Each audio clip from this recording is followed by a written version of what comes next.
Boa noite a todos os irmãos, a toda a Igreja de Cristo. É uma honra para mim falar do meu pai hoje aqui. Uma palavra curta, meu pai pode ser definido como amigo.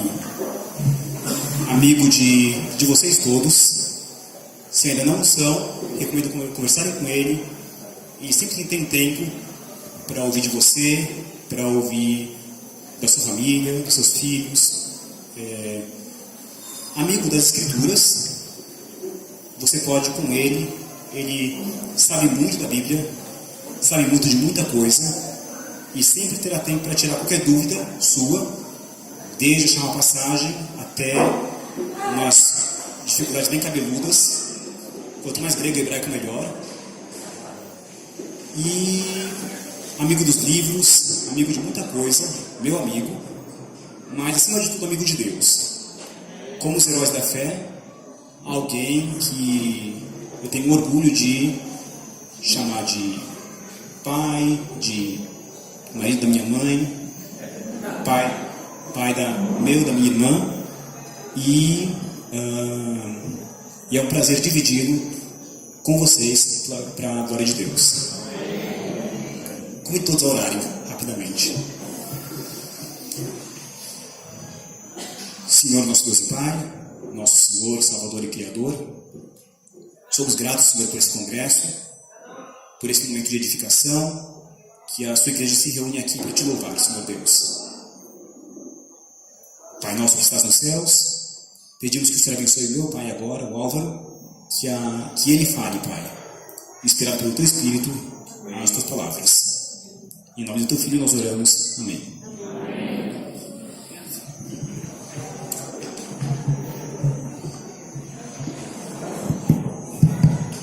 Obrigado pela surpresa. É uma honra para mim ser apresentado pelo Lucas. Até porque vocês lembram que eu nem fui sempre tão feio assim. Eu era já mais bonitinho que ele no passado. Só que na verdade eu nunca fui tão bonitinho assim. Era sempre mais estragadinho. O Sr. Norton me viu desde cedo. Eu falei, esse menino é feio demais, né? Tomara que seja bom, porque feio ele é. Mas obrigado, Lucas. Obrigado, irmãos, por essa boa surpresa. Eu tenho que me controlar para não ficar muito emocionado, né? Mas é muito bom ter um filho companheiro como o Lucas. A esposa, a Linda, não pode estar aqui. Ela foi fazer um trabalho dela de terapia comunitária lá em Fortaleza. E ela, lógico, queria estar aqui. E no meu coração ela está. Então, pessoalmente, né? Ela virá em outra ocasião. Também Gabriela, minha filha, está no Centro-Oeste. Não tinha como vir. Ela está mudando de lá para o estado de São Paulo. Então também não tinha como estar aqui. Mas eu agradeço de novo esse bom momento e quero pensar com vocês nesse tema chamados a comunhão com Cristo, ou como já foi bem apresentado, chamados a comunhão de Cristo, como um convite para, focando em 1 Coríntios capítulo 8, 1 a 13, a gente fechar um pouco na questão do amor ao irmão mais fraco. Eu só queria lembrar a vocês que o cristianismo foi isso, né? O cristianismo podia ser definido como uma religião contracultural, subversiva, primeiramente anunciada por Jesus de Nazaré, chamado Cristo, que veio da periferia do Império Romano e acabou por subverter a ordem institucionalizada.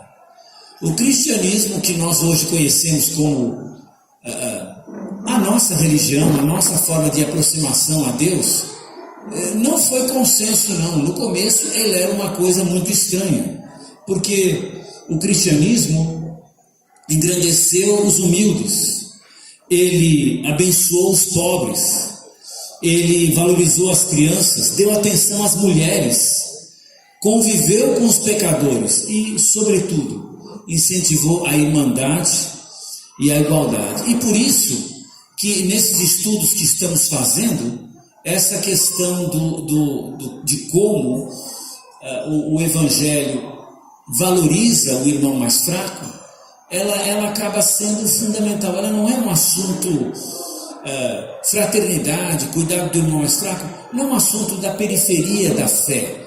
se der certo, bem, se não der, a gente vai assim mesmo. Isso faz parte de uma das características mais marcantes do cristianismo.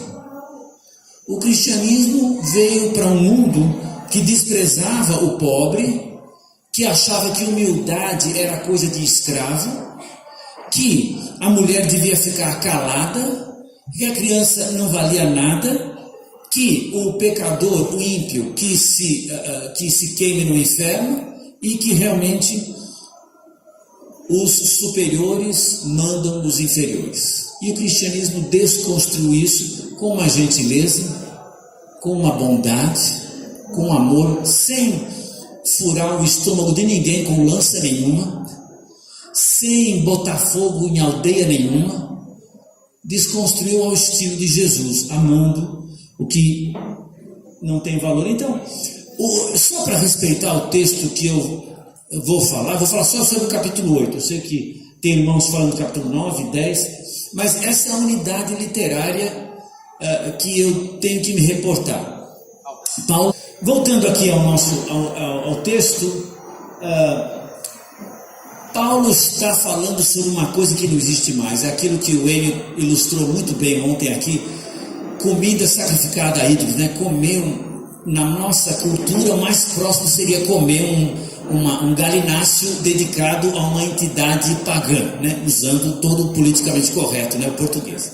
Não posso falar daquele outro jeito porque é politicamente incorreto. Mas então, é a questão que nos aproxima, mas fictícia, porque aquele açougueiro que o Enio criou não existe, que eu saiba, né? Mas para eles existia. Então, do capítulo 8, verso 1 até o versículo 1 do capítulo 11 é uma unidade literária, está tratando desse assunto. Então, eu sei que o irmão Norton trata um texto aí, o Alan Júnior trata outro texto, nós estamos tratando fraternalmente o mesmo texto. E o que aparece aqui é que Paulo está falando ali no começo do direito, o que ele teria, o saber, né? O saber, o que eu sei, e eu vou ficar nesse texto, é o meu texto. Mas depois ele podia falar de direitos, finalmente ele vai falar de um perigo para propor então uma prática. O que vão fazer na prática? Aí a prática, então se você quiser saber, Paulo faz o raciocínio que no pensamento antigo a gente chamava lá em Minas Gerais, chama ir comendo pelas beiradas. Quando o mingau está quente, o mineiro não é bobo, ele não come pelo meio, ele sabe que está quente, vai queimar a boca, ele vai comendo pela beiradinha. O mineiro é assim, o pernambucano também, né? Acho que todo mundo, até paulista sabe isso, você vê que qualquer um sabe. Então.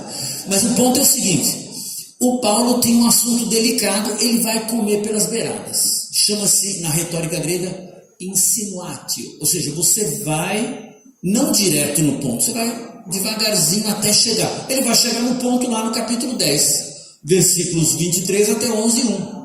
11:1 é o clímax. Sejam como Jesus. Pronto, resolveu. Mas até chegar nisso ele constrói. E nessa construção ele começa dizendo sobre o saber, depois o que tinha como direito, depois o perigo e... Então, ele vai mais ou menos assim. Deixa eu ver isso aqui. Tem um gatilho aqui para... Acho que não. Tem? Achei, tá bom. O irmão vale mais que tudo. Esse é o ponto que eu vou trabalhar hoje. Daqui a pouquinho vou me concentrar nele. Mas depois ele vai dizer... eu tenho direito. Paulo até fala dos direitos dele em muitos assuntos. Mas não é porque eu posso, é que eu devo. Entendeu?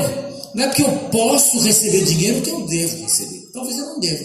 Eu vou dizer por quê. Não eu, outro vai dizer. Depois ele vai falar do perigo. Olha, cuidado. Vocês fazendo certas coisas, vocês fazem certos compromissos que não sei se vocês querem ser associados com certas coisas. Finalmente ele diz, bom, na prática então faz o seguinte, se acontecer a situação você faz assim, se acontecer assado faz assim. Agora o mais importante, seja como Jesus. Se você tiver dúvida, então você pergunta o que aquele velho livro perguntava, né? Em meus passos que faria Jesus, não é isso? Você se atém a isso. E aí, o raciocínio é interessante, porque ele começa dando uma de Paulo o forte, eu sei tudo, estou sabendo. Depois ele fala, Paulo, o que é livre, eu posso fazer o que eu quero. E finalmente ele se identifica, eu sou Paulo o fraco. Para depois dizer, apagou uma palavra, sigam Jesus o Cristo, o modelo. Na verdade a palavra que está faltando aqui é modelo. De qualquer forma, então, a minha proposta é a seguinte: ficar com esse texto aqui, que é o início do raciocínio. Não respondeu todas as questões, mas faz o ponto que me pediram para apresentar aqui: o amor, o cuidado pelo irmão mais fraco. E a proposição que tenho é essa: amar o mais fraco é o único jeito de amar. Se eu não amar o meu irmão mais fraco, então provavelmente eu não amo. É aquela história que o João vai dizer de outro jeito: se eu não amo o meu irmão que eu vejo, como é que eu amo a Deus que eu não vejo, né? Então, se eu não amar o irmão mais fraco, se eu amar os bonitos, os fortes, os inteligentes, os que concordam comigo, será que isso é amor mesmo, né?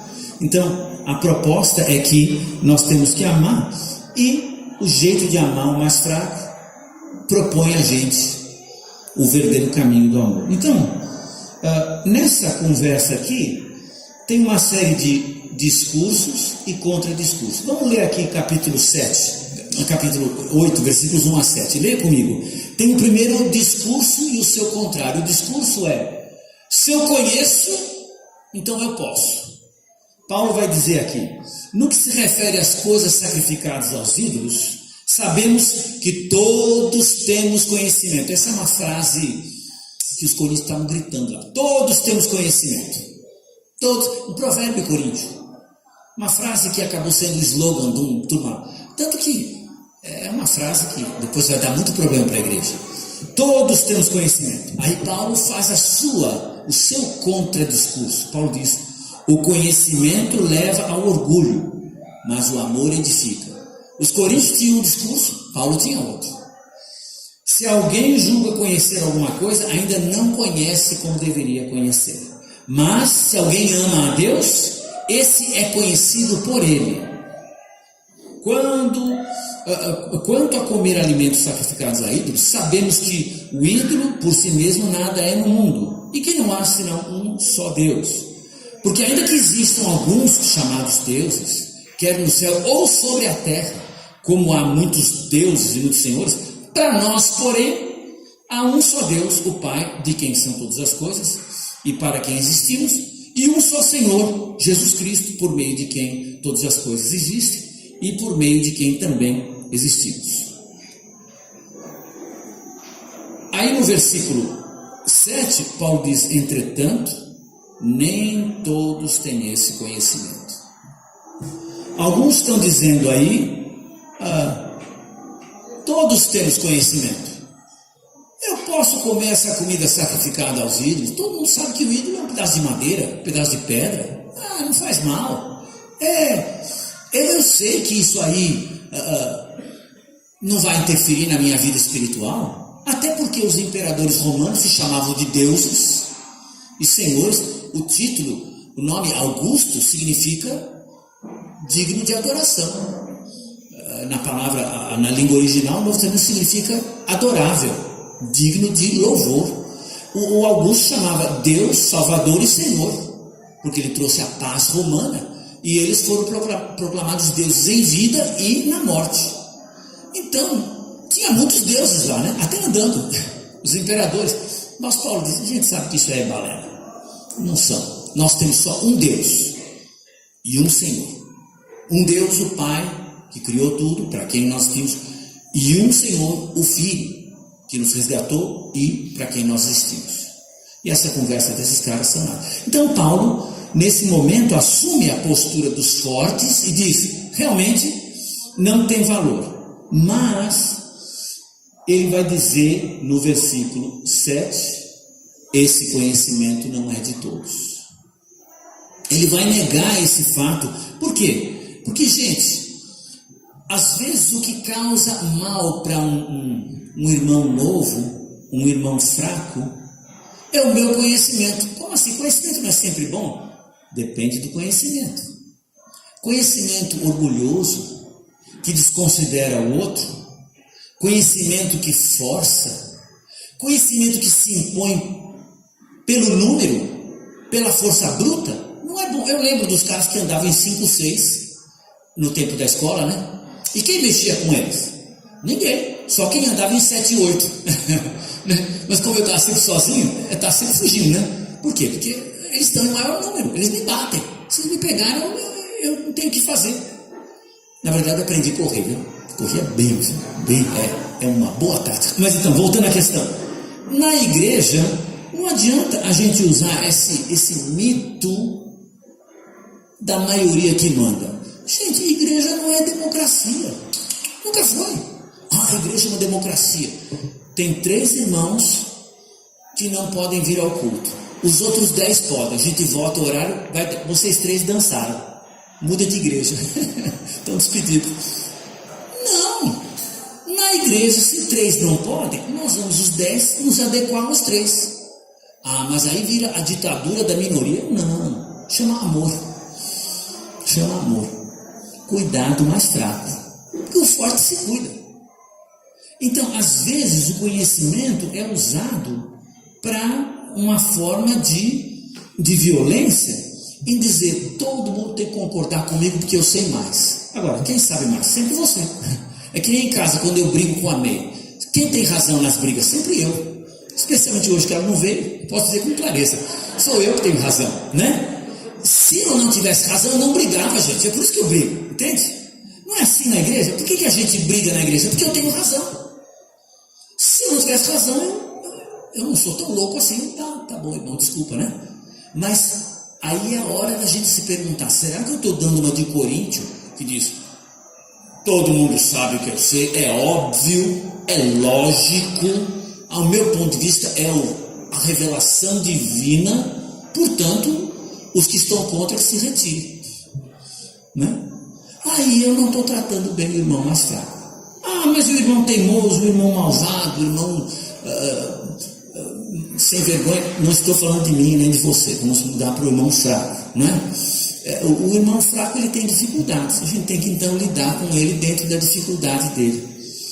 Então, Paulo vai negar esse discurso. Não é porque eu conheço o que eu posso. Nem todos têm o mesmo conhecimento. Eu vou trabalhar com meus irmãos para dar conhecimento a eles. Paulo vai citar aqui esse texto, que provavelmente esse versículo 5, 6, né? E provavelmente é um trecho de um dos tipos de ensino que a igreja antiga tinha e disponibilizava, né? Uma coisa tradicional ensinada. Mas não é por isso que ele vai forçar os irmãos. Nem todo mundo chegou lá. Então, no céu nós vamos juntos. Chegar sozinho é sem graça. Vamos levar os irmãos juntos. O outro discurso que Paulo vai negar está nos versículos 5 em diante, onde a palavra que eu quero chamar a sua atenção é a palavra traduzida aqui na minha versão, no versículo 9, deixa eu ver, versículo 9, liberdade. Mas na versão de vocês pode estar escrito autoridade. Mas vamos continuar lendo aqui, versículo 7. Vou retomar o versículo 7. Entretanto, nem todos têm esse conhecimento. Alguns, acostumados até agora, ainda comem desses alimentos como se fossem sacrificados a ídolos. E a consciência desses, por ser fraca, vem a contaminar-se. Não é a comida que nos torna agradáveis a Deus, pois nada perdemos se não comemos e nada ganharemos se comemos. Mas tenham cuidado, para que essa liberdade de vocês não venha de algum modo a ser tropeço para os fracos. Porque se alguém enxergar você, que tem esse conhecimento, sentado à mesa de um templo de um ídolo, será a consciência do que é fraco induzida a participar das comidas sacrificadas a ídolos? E assim, por causa do conhecimento que você tem, perde-se o irmão fraco, pelo qual Cristo morreu. E deste modo, pecando contra os irmãos, ferindo a consciência fraca que eles têm, é contra Cristo que vocês estão pecando. Por isso, se a comida serve de escândalo ao meu irmão, nunca mais comerei carne, para que não venha a escandalizá-lo. liberdade, eu tenho autoridade, eu tenho liberdade. Eu posso fazer o que eu quero? Claro que pode. Realmente, uma das características do cristianismo é ampla liberdade, libertação daqueles dogmas da lei. E essa questão da comida sacrificada aí, sim, nós podemos ir fazer um churrascão com aquele frango que aquele sujeito lá arranjou, aquele galeto, vai ser ótimo, não tem problema nenhum. Mas, se alguém vai ficar triste, então o Paulo vai dizer aí no versículo 13: por isso, se a comida serve de escândalo ao meu irmão, nunca mais comerei carne, para que não venha escandalizar. Misericórdia, vegetariano por causa do irmão, né? Mas o ponto é que esse mito de que se eu posso, eu vou fazer, não faz parte do pensamento cristão. É o mito de que se eu tenho autoridade, eu devo usar. Não é bom isso não é? Às vezes nós podemos fazer alguma coisa, mas o uso dessa liberdade, o uso desse poder, acaba gerando um mal maior. Então é a hora do que a Bíblia ensina como abnegação e sacrifício. E quem que é o modelo de se abnegar, de se sacrificar pelo outro? Por acaso quem? Quem que abriu mão dos seus direitos?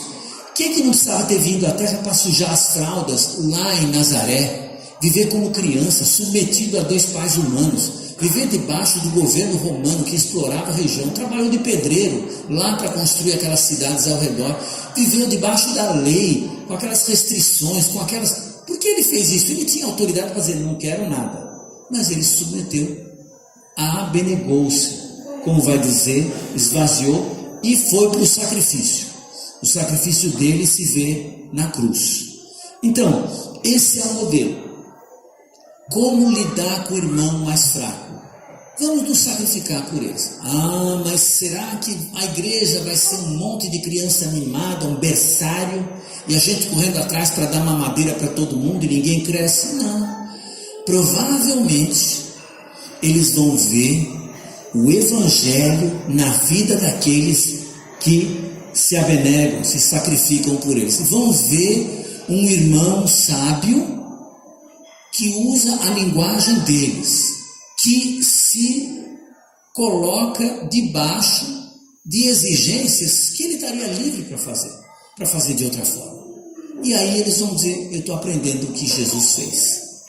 Essa pessoa parece com Jesus, porque age sacrificialmente, ele não faz o que ele poderia fazer, ele faz o que ajuda a mim na minha fraqueza. Então, no fim, eu estou achando essas 3 ideias aqui, olha, não sei se elas são bem óbvias para você, mas eu tirei desse texto. Na igreja, vale mais o amor fraternal do que ter razão pessoal. Vale mais o sacrifício pelos outros do que o poder. Vale mais o fraco do que o forte.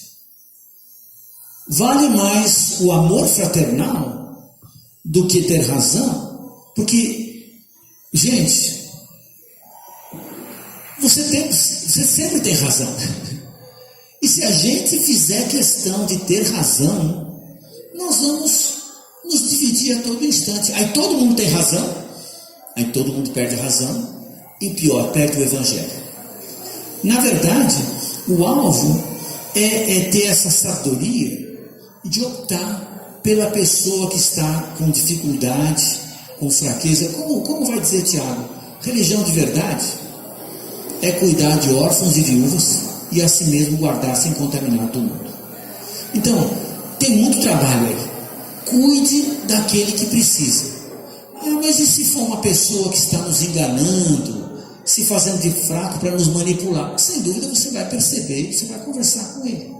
Mas o perigo é tratar toda pessoa fraca do mesmo jeito, com medo de um dia surgir alguém que usa dessa fraqueza para nos atacar, né? O Friedrich Nietzsche, na filosofia dele, ele detestava a vítima, a pessoa que se fazia de vítima, para como vítima usar a posição de vítima para te agredir. É muito comum isso. Pessoas se fazem de fracos para nessa fraqueza se tornar assim o alvo da benevolência e da caridade. E se alguém ousar ficar bravo com essa vítima. Moxa, mas você falou isso com ele? Então nós vamos ter sabedoria para escapar dessa sagacidade do que se faz de vítima. Mas veja, tirando fora esse caso, que não é o que Paulo está tratando aqui, ele está tratando do fato que na igreja, muitas vezes, ainda nem todo mundo entendeu tudo. Não chegou lá, não cresceu. Então o que fazer? Trata com amor. Faz o seu sacrifício pessoal para que essa pessoa possa aprender. Vale mais o sacrifício pelos outros do que o exercício de poder, né? Paulo diz, não vou comer carne. Mas que isso, Paulo? Vai ficar com fome, vai faltar alimento, vai ficar... Mas ele sabe que aquele negócio de cruz que ele falou no capítulo 1 não é enfeite não é para carregar no peito como talismã. Cruz é o que nós vivemos dia a dia no Evangelho. E quem precisa de ajuda? O irmão fraco. O irmão forte provavelmente não precisa. Talvez o irmão forte me ajude. Mas o irmão com dificuldades, de alguma forma, ele precisa da minha paciência. Porque sem dúvida, se eu fosse levar no jogo duro, eu tenho razão e ele não tem. Então sai fora. Mas gente, eu vou perder um irmão. Eu lembro, eu falei isso no grupo de discussão hoje lá. Eu lembro do senhor Abramo Lucarelli falando, ele era um evangelista muito intenso, muito eficiente. Ele dizia, olha, é tão difícil converter uma pessoa. Depois a gente, por qualquer coisa, distrata a pessoa e ele vai embora.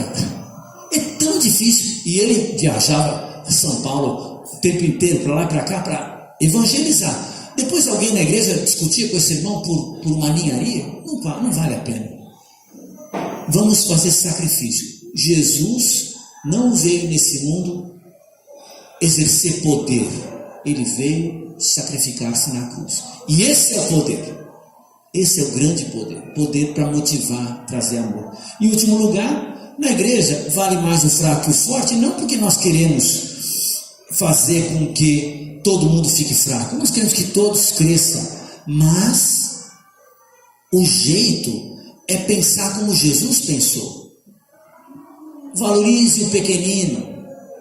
Quando você ajudou um desses pequeninos, foi a mim que ajudou. Deixai vir a mim os pequeninos, não os embaraceis. Quem não se converter se tornar como um pequenino. Quando eu disse para o Nicodemos, quem não nascer de novo, Nicodemos falou, não vou.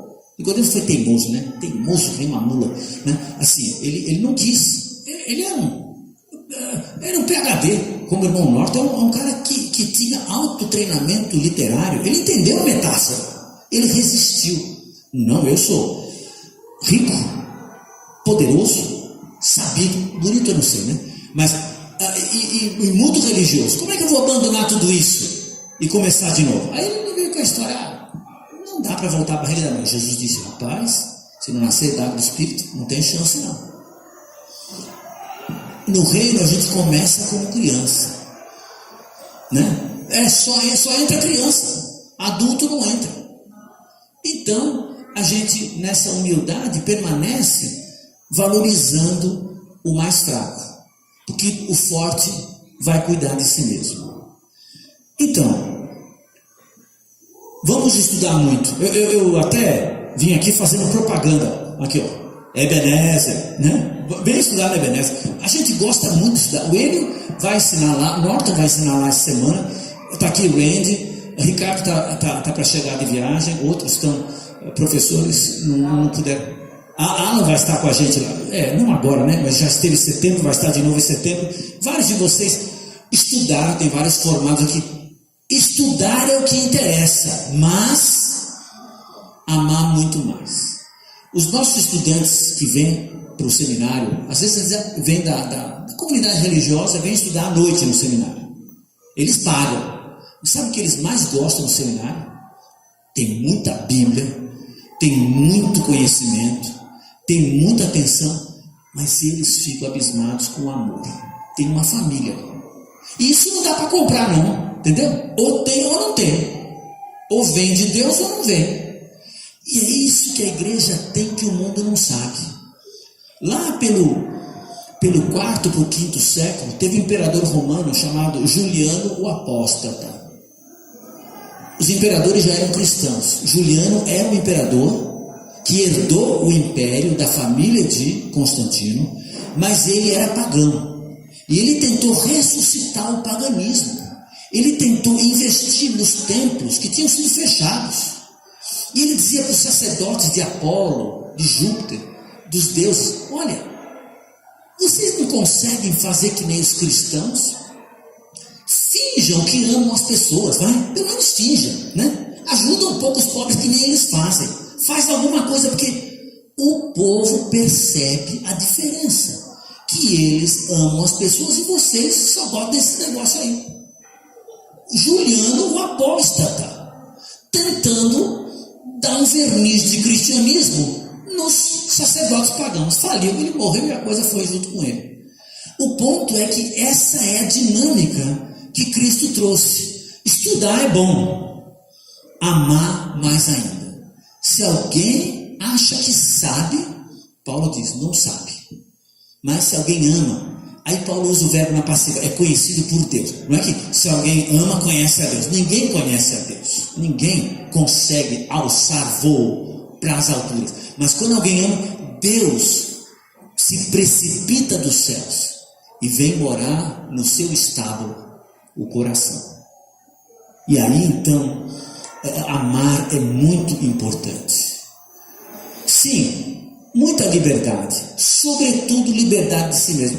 O cara mais mandão na sua vida são os seus vícios, a sua teimosia. Pelo menos eu falo por mim, tá? Desculpa, eu estou falando por mim. Quando eu falo assim, não se cita mal. Eu estou analisando a minha pessoa e projetando o meu pecado em vocês.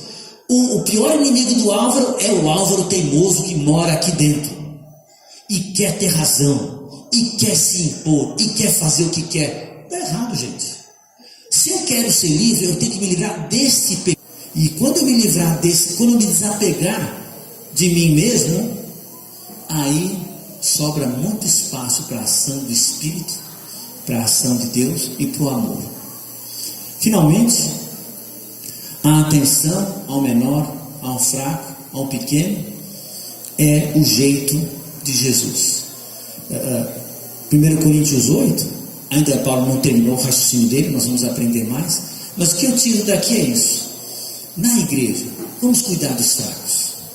Eu sei que aqui no congresso eu quero conversar com aquelas pessoas que são os meus amigos, né? Que eu encontro sempre, mas é um momento festivo.